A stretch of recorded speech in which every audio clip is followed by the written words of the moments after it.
The Matrix may seem like just another sci-fi movie, but in this video I share key insights and mindsets that have helped me on my physical, emotional, and spiritual journey to unplug from my limited story and step into my purpose.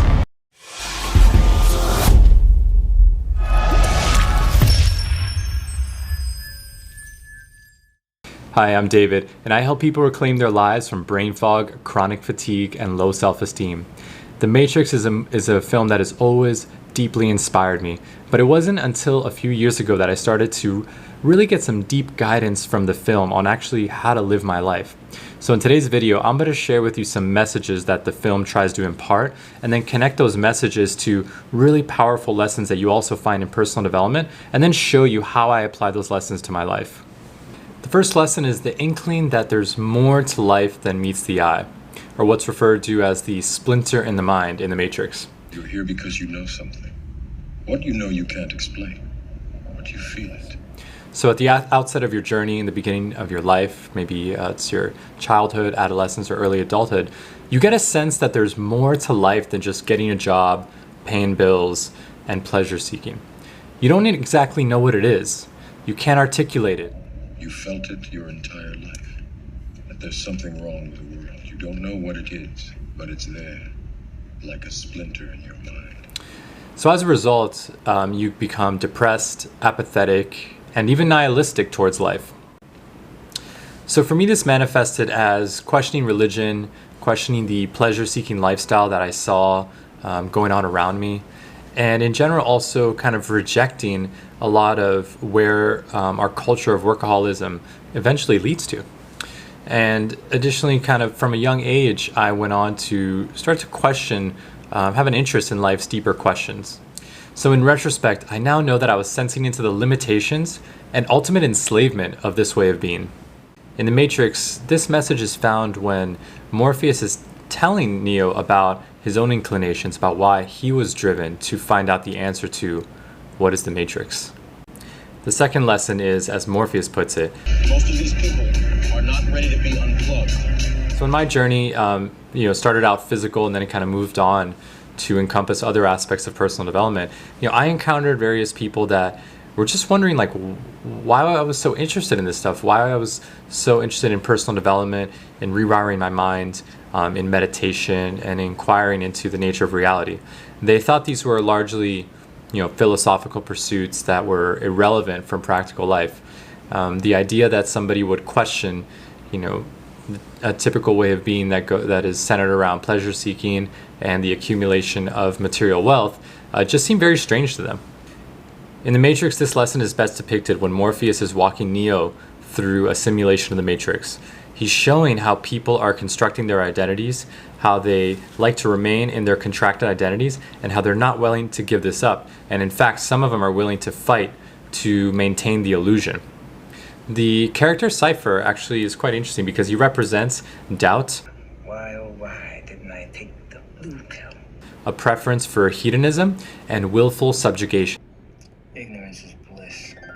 This part of the Matrix teaches me that self-deception works best in groups because it's hard to delude yourself when you're alone. But when you have a collective delusion, it's much easier to buy into that. And when people step out of that delusion, it becomes very threatening to the survival of that delusion or of that false story. And so that's where you see the survival mechanisms, or people get very defensive about their version of reality or about their way of life. Nerds so hopelessly dependent on the system that they will fight to protect. Being realistic is enslaving you. This is best depicted when Agent Smith is interrogating Neo and basically using rationalism and scientific materialist arguments to keep him small and disconnected from his true potential. One of these lives has a future. One does not. In my experience, this is represented by the conventional medical doctors that were always telling me that I had to manage my symptoms, this was all in my head, I would just have to learn to live with the chronic fatigue and the brain fog, or that it was totally normal to feel this way. Additionally, there was also societal and family conditioning that was putting a ceiling or a set point on my own potential and how I could live my life. As you let go of fear, doubt, and disbelief, you're able to tap into your highest potential and bring forth the unseen reality that before was thought of as impossible. In The Matrix, this is best exemplified by when Neo, as opposed to running away from the agents, he finally does the unthinkable. He stands his ground against Agent Smith. And Morpheus specifically says, He's beginning to believe. so in the case of Neo, he started out in the film as someone who thought he was ordinary, weak, and not that capable of doing anything extraordinary. As he starts to get momentum with different successful acts, he's starting to rewire his self-image. He starts to believe in himself. His self-image is that of the one, that who can bring forth the unseen reality, do the impossible, and bend reality. What this represents is Neo's rewiring of his self-image. So his initial self-image in the ordinary world, or as a computer programmer, was of an ordinary, standard, weak person who wasn't capable of anything great.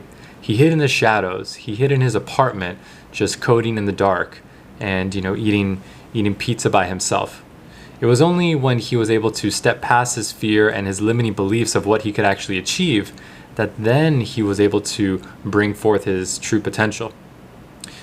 In my life, this has kind of been signified by a very similar arc, actually, where my whole life I just had terrible self-esteem. I just genuinely loathed myself and didn't think I would amount to much. And as a result, I played small. I kind of would try not be seen, wasn't heard very often. I wasn't very ambitious with any of my goals. And I was really scared of people's criticism and what they thought about me. And so as I kind of let go of that fear, as the tragedy of not trying just simply outweighed the fear of trying, I was able to really get glimpses of my highest potential. And I continue to be on this journey. I'm by no means at the destination. But as you let go of the fear, doubt, and disbelief, and you realize that on your journey to greatness, you cannot take your fear with you. It just doesn't work that way. And so this is, I've had many of these moments of he's beginning to believe, and it's amazing. All external obstacles are projections of internal obstacles. This is best exemplified when Neo stops the bullets as the agents are shooting at him. And once he has conquered himself, he realizes that the external enemy, or perceived enemy, actually can't hurt him any longer. And in my life, I've found that really identifying where am I being a victim. And then, the way that I define a victim is somebody who feels that the external world is a bigger obstacle to themselves than they are to themselves. And so really start to examine that when you have a challenge or something that seems unfair, seeing how, what are the ways that I can grow? Or what are the ways in which I'm handing over my power to this external force? And as I've focused on going inward and actually growing myself, training my reaction to the external world, or just taking agency, or having a sense of self-responsibility for how I feel about the things that happen to me, quote unquote, I noticed that a lot of these obstacles just have a lot less weight than they used to. And that's been a really powerful shift for me. Use power, not force. This is obviously a reference to the book Power versus Force from David Hawkins, which I highly recommend you read, and there's a link in the description below. So this is best exemplified when Neo is in the training simulation, fighting martial arts with Morpheus. In the beginning, he is still bound by the rules of the Matrix, and he's operating from a place of low vibrational resistance, maybe from a place of fear, from a place of scarcity. And you notice that his punches are not as effortless or as fast as they could be, and it's because he's stuck in the analytical mind. The ego is doing far too much. And it's when he moves away from the limitations or starts to believe that he could bend reality. It's when he goes from the analytical mind to aligning the conscious, subconscious, and the superconscious that he's able to tap into his highest potential, and then he steps into power. And when he steps into power, the analytical mind steps out of the way, and instead he's in a flow state, and then he's able to move much faster because he's not weighed down by the analytical mind. In my life, this has kind of manifested in a couple ways, but it's mainly from the idea that the ego is doing too much. And I've really, especially in the past year, been focusing on my subconscious mind and what are my limiting beliefs? How can I rewire those beliefs? And when I rewire those beliefs and align them with my chief definite aim, with like my ultimate goal or my life purpose, then my conscious actions, like, oh, the goal that I consciously want to achieve is aligned with my subconscious programming. And so when those two things are aligned, all my actions just flow effortlessly. But in many cases, people have goals that they consciously want to achieve. They could be body transformation goals, they could be health goals, they could be career goals, but deep down, they have something blocking them, because you're always going to remain consistent to your self-image. And if your self-image is of somebody with low self-esteem, who's unworthy, who can't have a good body or what have you, then you're always going to act according to that self-image. And so the power versus force is all about understanding, like, what vibration are you operating at, and how can you raise that vibration, that frequency, as well as that programming, in order to support your highest goals. Belief in the unseen reality. Some people may call this faith, particularly in a religious context. In The Matrix, this is exemplified when Neo starts to believe in his higher purpose, that he's here to save all of humanity, that he is in fact the one, and he is capable of actually being in this role. And a lot of people are not going to understand faith. We live in a very anti-faith, sort of culture, because we've become slaves of science and rationality. And so faith or belief in unseen reality, not necessarily in a religious way, are post-rational in some ways, especially if you're driven by a mission, a life purpose, or just a really powerful vision for your life. A lot of people aren't going to understand this. And as Neville Goddard and Napoleon Hill would say, you are living in the wish fulfilled. So you are already grateful for the manifestation of your goals. You're acting as if they already happened. And through that, you are able to feel what it's like when they happen. So then you have the thoughts that then lead to the actions of those things occurring in your life, or of manifesting in your life. In my case, this is a more recent insight, I would say. And it's something that I'm working on. And I've been exposed to it from Joe Dispenza, this idea of living in the wish fulfilled. And so that's a lot of what he talks about, is kind of feeling your dreams come true, or what emotional state you might be in. And I can't say that like I've fully embodied this one yet, but it's really taking on an interesting shift in my life. And it makes you just a lot more optimistic, makes you see reality a little bit differently. And I highly recommend reading any of Neville Goddard or Napoleon Hill's books, or there's some videos specifically on living in the wish fulfilled. And this is a really powerful lesson that could help you move through the journey from a place of ease and abundance. And the last lesson is penetrating the illusion. So in The Matrix is a metaphor for the scientific materialist paradigm, the world that has been put in front of our eyes to shield us from the truth. And while I personally haven't had any enlightenment or non-dual experiences, I have had some really interesting glimpses into this from deep meditation, and have even had entire days where my state of consciousness has been one where I'm penetrating the illusion, where I'm seeing through kind of the false separation or false separateness of reality as we see it.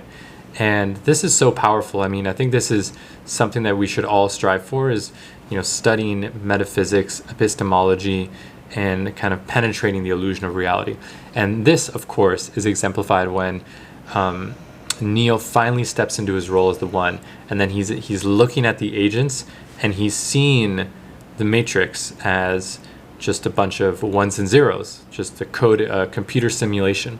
And once he's able to penetrate the illusion, the possibilities are endless. He stops bullets, he bends reality, he's able to really kind of shapeshift, and he's able to break free of the rules that everyone else in the Matrix is subjected to. Yet their strength and their speed are still based in a world that is built on rules. Because of that, they will never be as strong or as fast as you can be. So that's it for today's video on life lessons from the Matrix. I hope it inspired, motivated you, and helped you derive more meaning from your journey, whether it be your physical health journey or your personal development journey, or perhaps even both. This film continues to inspire me. Every time I watch it, I get deeper and deeper insights, especially as I go down the rabbit hole of personal development. If you have any questions or comments, go ahead and leave them in the comments below. And if you are ready to unplug from the matrix of conventional medicine, of limiting beliefs, and of everything else that holds you back, go ahead and subscribe to my channel and go with me on this journey where I share with you how to reclaim your life from brain fog, chronic fatigue, and low self-esteem. Once again, it's truly a pleasure to share this information with you, and I hope it's of service. I really look forward to doing more of these, and I'll see you in the next episode.